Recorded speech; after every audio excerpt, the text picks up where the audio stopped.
You went to Seoul, you saw the situation on the ground. Let's first underscore how big these numbers are.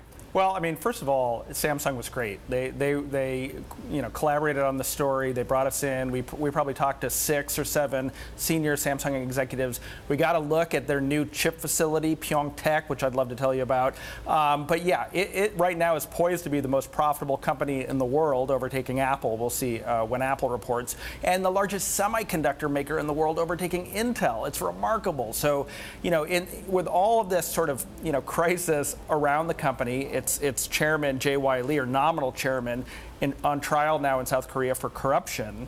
The Note 7 debacle last year, it's a company that is really executing well. Right. Last year, we had a question of whether Samsung and the brand would ever be able to recover. And here now today, talk to us about the trial of Jay Lee and how that's impacting the company. Well, I mean, you have to understand the Samsung Group, right? It's a coalition, a consortium of 60-some public and private companies.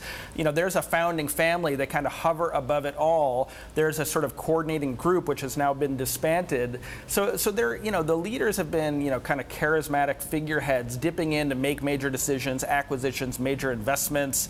But in South Korea, this is a political situation. It's really kind of turn the tide of public opinion against these big chaebols, these big companies like Samsung. Which are the South Korean conglomerates. I mean, what's the likelihood that he's going to emerge from this unscathed? Or it's possible. I mean, they haven't produced a smoking gun, and the allegation is that they basically persuaded the government to put pressure on the shareholder group, this pension fund actually, to go approve a Samsung merger to shore up the family control of the whole conglomerate. There might, if there was a quid pro quo, it was probably an unspoken one. They haven't, produced a smoking gun, so I think he probably gets out of this ordeal. We'll find out in the next couple of weeks. But there is precedent for the heads of these companies to go and spend some time in prison. South Korea just seems to have a very conflicted relationship between the government, the people, and these large companies that have fueled its economy.